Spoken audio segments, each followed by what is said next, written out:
আয়ুষীর মুখ থেকে সমস্ত সত্যিটা শুনে চমকে গেল তটিনী। সম্পূর্ণ জানতে দেখতে থাকো।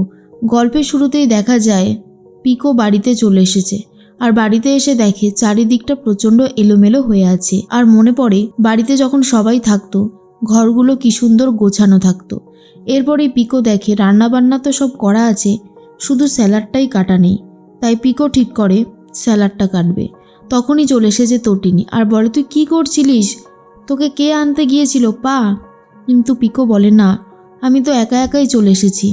এখন তো সব কিছুই অন্য নিয়মে চলছে, আগের মতন তো কিছুই নেই, তাই না মা? আমার ভালো লাগে না জানো। আমি শুধু অপেক্ষা করি কবে ভাই ফিরে আসবে আর কবে সব কিছু ঠিক হয়ে যাবে। তুমি এখানে, তুমি ঠিক আছো তো? তুমি হসপিটাল থেকে ফিরে এসেছো, আমার যে কি আনন্দ হচ্ছে তোমাকে বলে বোঝাতে পারবো না। এরপরেই তখনই পিকোর কথা শুনে তটিনী বুকে জড়িয়ে ধরে বলে, সব ঠিক হয়ে যাবে, শুধু একটু সময়ের অপেক্ষা। এদিকে স্কুলে গিয়ে তো খুঁজছিল পিকোকে, তখনই পরশুরামকে ফোন করে তটিনী আর বলে, পিকো একা একাই অটো করে বাড়িতে চলে এসেছে, তুমিও তাড়াতাড়ি ফিরে এসো।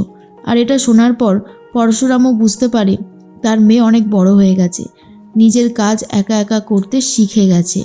অন্যদিকে নন্দিনী বারবার করে আয়ুষীকে জিজ্ঞেস করে, বিজিতের মতন ক্রিমিনালের হাত থেকে তোকে কে নিয়ে এসেছে, সত্যি করে বল।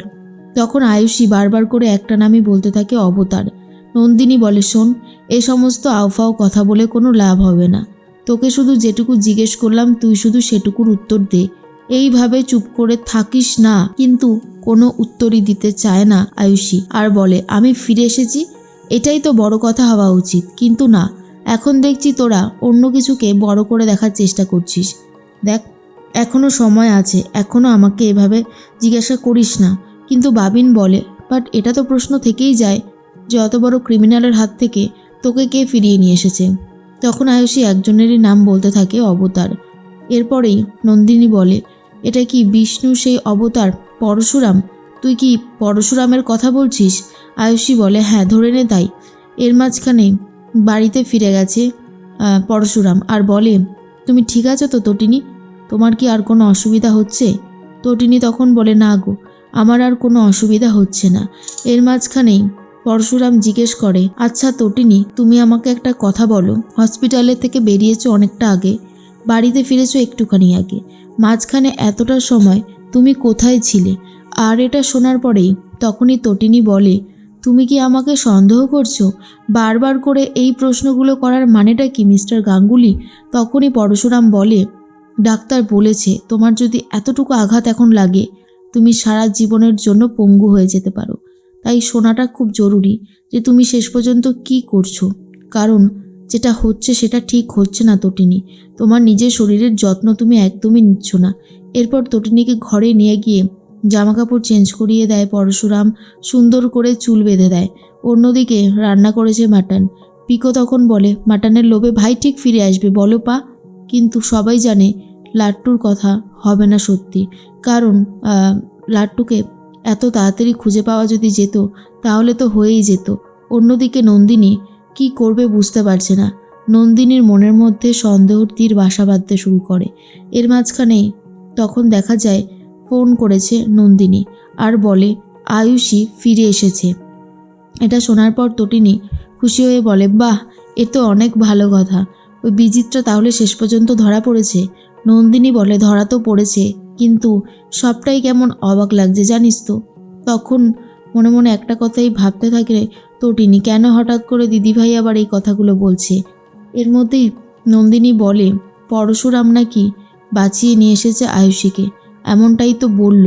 তখন তটিনী বলে, তুই একবার আয়ুষীকে ফোনটা দে। এরপর আয়ুষীর সাথে ফোনে কথা বলতে থাকে তটিনী আর বলে, হ্যাঁ রে আয়ুষী, তুই ঠিক আছিস তো? ওই লোকটা তোর কোনো ক্ষতি করতে পারেনি তো? বল না, চুপ করে থাকিস না। তখনই আয়ুষী বলে, না, ও একজন ক্রিমিনাল আর ওর হাত থেকে পালিয়ে এসেছে, এটাই আমার জীবনের অনেক বড় একটা অ্যাচিভমেন্ট। এখন তো আমার এটাই মনে হচ্ছে। এর মাঝখানে তটিনী বলে, খুব ভালো হয়েছে। এরপরেই নন্দিনী ফোন করে কথা বলতে থাকে পরশুরামের সাথেও আর বলে, তুমি কি জানো কে বাঁচিয়েছে আমাদের আয়ুষীকে? তখন পরশুরাম বলে, শুনলাম তো যে পরশুরাম নাকি বাঁচিয়েছে। এরপর নন্দিনী বলে, তুমি জানো এই পরশুরামটা কে? শিবপ্রসাদ পুরোপুরি নাটক করতে শুরু করে দেয়। অন্যদিকে আয়ুষী ভাবে, সে যে বড় বাঁচান বেঁচে এসেছে সেটার ক্রেডিট সম্পূর্ণ পরশুরামেরই। অন্যদিকে দেখা যায় কর্ণ চ্যাটার্জি চলে গেছিল, আর তখন কর্ণ চ্যাটার্জির সাথে দেখা করার জন্য গিয়েছিল লহরী। লহরী তখন বলে, আর কত নিচে নামবে বলো, আর কত নিচে নামবে তুমি? আমার তো দৃঢ় বিশ্বাস এই লাট্টুকে তুমিই কিডন্যাপ করিয়েছো, কারণ তোমার মতন মানুষরা সব কিছু করতে পারে, তাদের মন মানসিকতা বলে কিছুই হয় না। কর্ণ চ্যাটার্জি বলে, লহরী নিজের মুখ সামলে কথা বলো, তুমি হয়তো ভুলে গেছো তুমি কার সামনে দাঁড়িয়ে কথা বলছো। লহরী তখন বলে, একদমই না, আমি জানি আমি কার সামনে দাঁড়িয়ে কথা বলছি, তাই এগুলো বলার আর কোনো দরকার পড়বে না। শোনো, সময় থাকতে থাকতে লাট্টুকে ওর পরিবারের কাছে ফিরিয়ে দাও, না হলে কিন্তু অনেক বড় অন্যায় করবে তুমি। এর মাঝখানেই তটিনী ভাবে যে এই পরশুরামটা কে, যে আমাকে গুলি করেছিল। পরশুরামের খোঁজ তাকে পেতেই হবে, এমনটাই ভাবতে থাকে তটিনী।